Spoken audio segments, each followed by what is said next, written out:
नमः पार्वतीपते हर हर महादेव.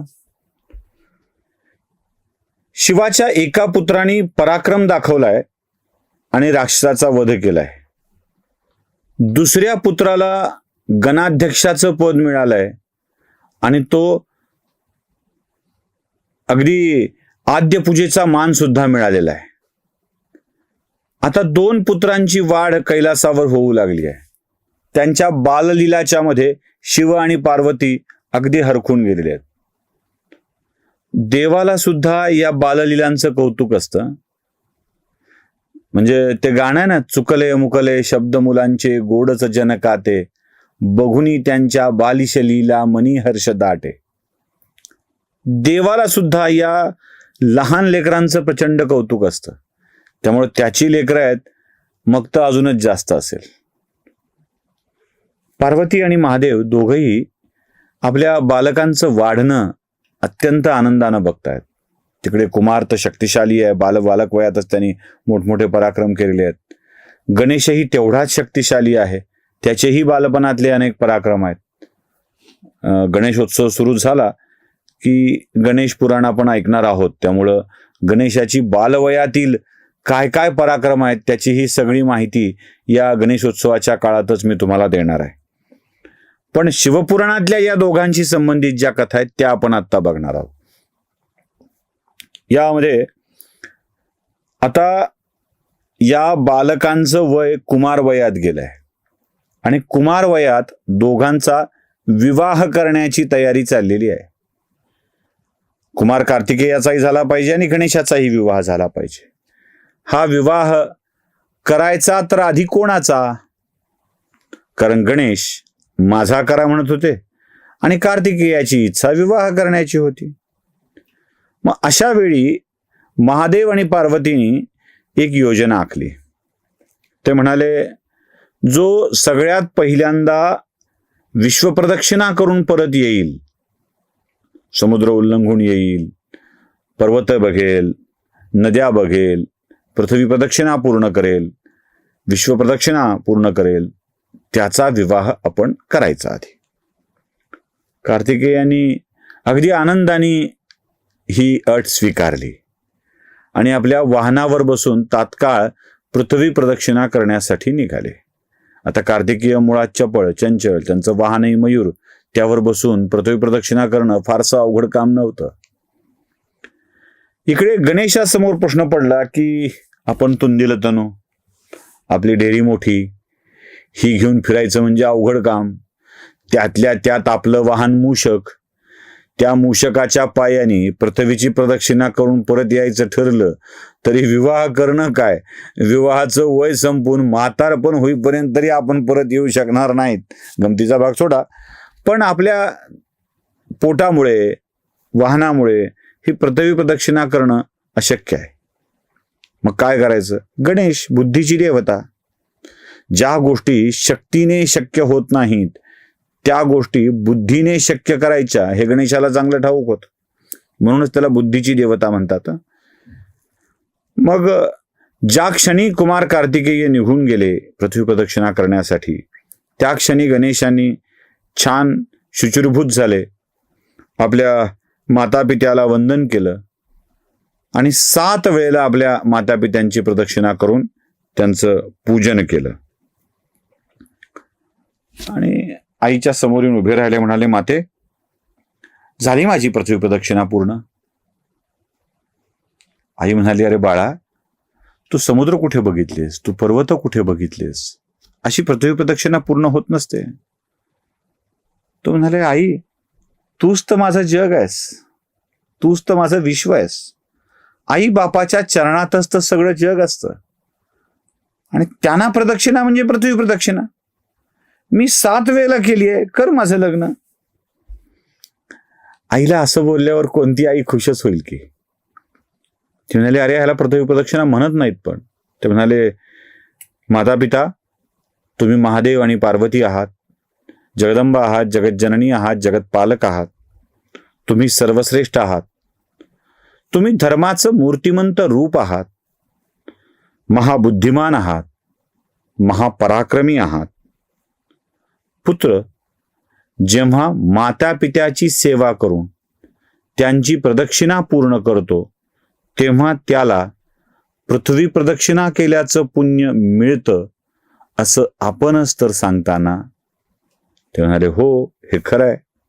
मग मी आपली सेवा करत आपल्याला वंदन करत 7 प्रदक्षिणा घातलेल्या आहेत, मग माझं 7 वेळेला पृथ्वी प्रदक्षिणा झाल्याचं पुण्य मिळालं की नाही?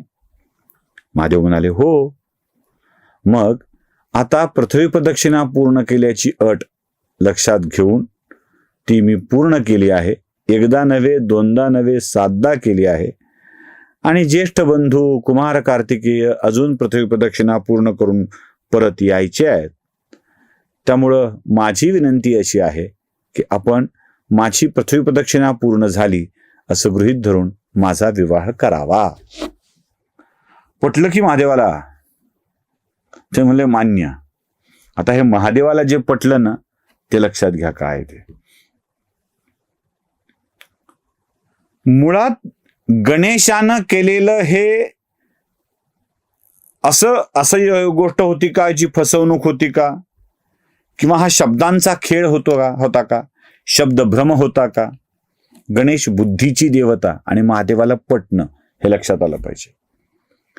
जग जिंकाल, हो जग जिंकाल. मायबापाचं काय? ज्यानी तुम्हाला जग दाखवलं ते तुमच्यासाठी जग असले पाहिजेत. लक्षात येत आहे? ज्यानी तुम्हाला जग दाखवलंय, या जगात आणलंय, जे कारण आहेत तुम्हाला हे जग दाखविण्याचे, ते तुमच्यासाठी तुमचं जग असले पाहिजेत. आणि त्यांची सेवा हीच पृथ्वीची सेवा आहे. त्यातून वेळ मिळाला तर जगाची करा. महादेवानी सगळ्या सृष्टीतल्या लोकांसाठी दिलेला हा मंत्र आहे. असा सोपा मंत्र जो तुम्हाला जग जिंकल्याचं पुण्य देऊ शकतो, पृथ्वी प्रदक्षिणा केल्याचं पुण्य देऊ शकतो. आपलंच छोटंसं जग आपल्याला सावरता येत नाही आणि आपण निघालो जग जिंकायला. असं जग जिंकता येत नाही. गणेशाच्या या वाक्याला महादेवानी दिलेला होकार हे याचं प्रतीक आहे, लक्षात ठेवा. पुण्यात मोठा फ्लॅट घेतला आणि मायबाप एकटे जगतायत वृद्धाश्रमात, नाही फायदा. अवाढव्य घर बांधलं आणि मायबापाची अवस्था कंगालासारखी आहे, नाही जमत. सगळ्या जगाची भ्रमंती करून आलाय आणि मायबापाला गावाच्या बाहेर पडता येत नाही, नाही जमत.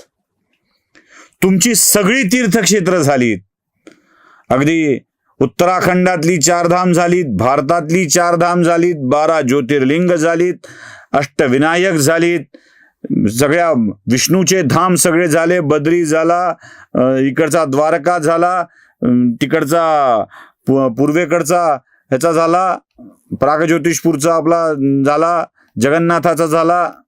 हे सगळे करून आलो आणि मायबापांनी गावची वेस ओलांडली नाही. म्हणून श्रावण सर्वश्रेष्ठ ठरतो. महादेवानी गणेशाला जो होकार दिलाय तो यासाठी दिलाय. सप्तद्वीपा असलेल्या पृथ्वीची प्रदक्षिणा करून गणेश परत आलाय. पार्वतीने विचारलं होतं, अरे याचा उल्लेख शिवपुराणात आहे, सप्तद्वीपा पृथ्वीची प्रदक्षिणा केली आहेस का? सप्तद्वीपा, द्वीप काय आहे? तुमच्या लक्षात येईल, पृथ्वीचं वर्णन आमच्या पुराणात कधीपासून आहे. म्हणजे उगाच भारतापुरते देव होते आणि बाकीच्या ठिकाणी नव्हते आणि आम्हाला बाकीच्या गोष्टीचं ज्ञानच नव्हतं, असल्या गप्पा कोणी मारायच्या नाहीत. आजही सोरटी सोमनाथाच्या मंदिरात असलेली ती रेषेची लाईन आणि ते छायाचित्र आजही लक्षात ठेवायचं. आमचा व्यापार आधीपासूनच कंदहारच्या पलीकडेपर्यंत होता. इकडे पूर्वेकडे आणि पश्चिमेकडे भारताचे संबंध होते, त्यांच्याकडे ती भूमी होती, हेही लक्षात ठेवायचं. इंग्रजीतले वाक्य उगाच टाकायचे, वास्को दी गामा केप ऑफ गुड होपला वळसा घालून कालिकत बंदरात उतरला आणि भारत काय असतो कळलं. भारताचा शोध कुणी नाही लावला. त्या न येणाऱ्या लोकांना कळलं असेल भारत नावाचा सोने की चिडिया असलेला देश इथे आहे म्हणून. कोलंबसने अमेरिकेचा शोध लावला. अरे काय शोध लावताना काही दिव्य दिव्य गोष्टी सांगता. शोध लावणं आमच्याकडंच. आमचा प्रॉब्लेम फक्त इतकाच की साला आम्ही नोंदी करून नाही ठेवल्या. आमच्याकडच्या ज्ञानाच्या नोंदी करून ठेवल्या असताना तर हे झालं नसतं. सप्तद्वीपा या शब्दाजवळ होतो मी. काय आहे सप्तद्वीपा? 7 द्वीपांचा समूह असलेली पृथ्वी. यातलं द्वीपकल्प काय आहे? तिन्ही बाजूने पाणी आणि एका बाजूने जमिनीचा सुळका असा आत जातोय. भारताचा नकाशा बघा. वरून जमीन सुरू होते आणि अशी निमुळती होत जाते. शेवटी कन्याकुमारीपर्यंत ती निमुळती झालेली असते. इकडे हिंद महासागर, पूर्वेकडे बंगालचा उपसागर, पश्चिमेकडे अरबी सागर. या सगळ्या सागरांच्या मध्ये जो जमिनीचा तुकडा घुसलाय याला म्हणायचं द्वीप. अशा सप्तद्वीपांची पृथ्वी आहे. 7 द्वीप आहेत. तुमची खंड किती? आता 7. ही सगळी 7 खंड म्हणजे एका ध्रुवाकडून सुरू झालेली जमीन दुसऱ्या ध्रुवाकडे जात निमुळती होत जाते आणि समुद्रात ते टोक जातं. याला म्हणायचं सप्तद्वीप. आफ्रिका खंडही असाच आहे. अमेरिका खंड ही असाच आहे. ऑस्ट्रेलिया खंड आता त्याचं बेट झालंय पण बहुतेक वेळेला तसंच आहे ते. या सगळ्या खंडांचा जुन्या काळातला अभ्यास करून बघा, ते तुम्हाला द्वीपासारखेच दिसतील. म्हणजे सप्तद्वीपा असलेले या पृथ्वीचा ज्याचा उल्लेख शिवपुराणात आहे. हजारो वर्षापूर्वी लिहिलेली सांगितलेली पुराण. त्या सप्तद्वीपाची तू प्रदक्षिणा करून आला आहेस का हा प्रश्न विचारलाय आणि महादेवाने हो सांगितलं. गणपतीनेही हो सांगितलंय. महादेवानी त्याला होकार दिलेला आहे आणि या होकारानंतर गणेशाचा विवाह करण्याचं निश्चित केलंय. गणपतीचा विवाह 2 स्त्रियांसोबत आहे. 2. आता या विवाहाला कसं घ्यायचं तुम्ही ठरवा. कारण गणेशाच्या पत्नी आणि गणेशाचे पुत्र यांची नावच फार भन्नाट आहेत. ते एक विलक्षण संदेश देऊन जातात. काय काय ती नावं? पार्वती आणि महादेव गणेशाच्या 2 मुलींसोबत विवाह करतात. एक आहे सिद्धी, एक आहे बुद्धी. एक आहे सिद्धी, दुसरी आहे बुद्धी. सिद्धी आणि बुद्धीच्या सोबत गणेशाचा विवाह होतो. आता सिद्धीपासून गणेशाला जे पुत्र मिळतो तो आहे क्षेम आणि बुद्धीपासून जो पुत्र होतोय त्याचं नाव आहे लाभ. आता नाव ठरवून ठेवले होते की हा काही संदेश आहे, तुम्ही ठरवा. बुद्धिदाता गणेश आणि सिद्धी, बुद्धिदाता गणेश आणि सिद्धी एकत्र आले तर क्षेम होतं. सिद्धीची प्राप्ती तुम्हाला झाली आणि बुद्धी सोबत नसेल तर क्षेम येत नाही. सिद्धीचा दुरुपयोग करणार असाल तर आयुष्यात क्षेम होत नाही, कुशल होत नाही, मंगल होत नाही. त्यामुळं बुद्धिदाता गणेश आणि सिद्धी या दोन्हीच्या संगमातून जे मिळतं ते आयुष्याचं क्षेम कुशल असतं. बुद्धिदाता गणेश आणि बुद्धी या दोघांच्या संबंधातून जो पुत्र जन्माला येतो तो आहे लाभ. शुभ, क्षेम, लाभ. शुभ, लाभ हे गणेशाचे पुत्र आहेत. सिद्धी, बुद्धी गणेशाच्या पत्नी आहेत. लाभ आणि क्षेम हे गणेशाचे सिद्धी बुद्धी सहितचे पुत्र आहेत. कसं ते आता आपण ठरवायचंय. आपल्याला काय करायचंय ते. कुठे संगम झाला पाहिजे हे कळलं पाहिजे. उगाच त्या महाबळेश्वरच्या तळ्यात जायचं, एका झाडावर उभा टाकून बोल राधा बोल संगम होगा की नाही असं विचारायचं. आणि त्या ना ती राधा असते ना आपण कृष्ण असतो कदंबाच्या झाडावर चढलेले. आणि हा संगम आपला झाला तर काय होतं, आपल्या वाट्याला येतं ते काट्ट ज्याला आपण बाब्या समजतो. लक्षातच ठेवायचं. रिद्धी बुद्धी आहे, सिद्धी बुद्धी आहे, तर क्षेम कुशल आहे, शुभ लाभ आहे. लाभ सुद्धा शुभच असला पाहिजे हे लक्षात ठेवायचं. क्षेम असलं पाहिजे, कुशलता असली पाहिजे त्याच्यामध्ये हे लक्षात ठेवायचं. म्हणजे हे काय झालं, गणेशाने प्रदक्षिणा मारली, एक नाही 7 मारल्या. महादेव पार्वतीला ते पटलं, लग्न झालं, दोघींसोबत झालं, लेकरू झालं, 2 लेकरं झाली, दोघींना 2 झाली. आणि हे कार्तिकेय अजून पृथ्वीभोवती प्रदक्षिणा चालूच आहे.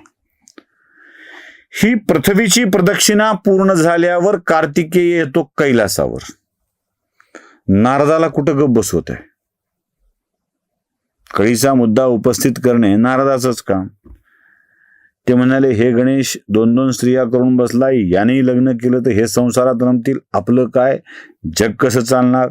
कार्तिकेय त्यांनी सांगितलं, कार्तिकेय इकडे ये. ते म्हणला, काय तुला माहिती आहे का? ते म्हणले, काय?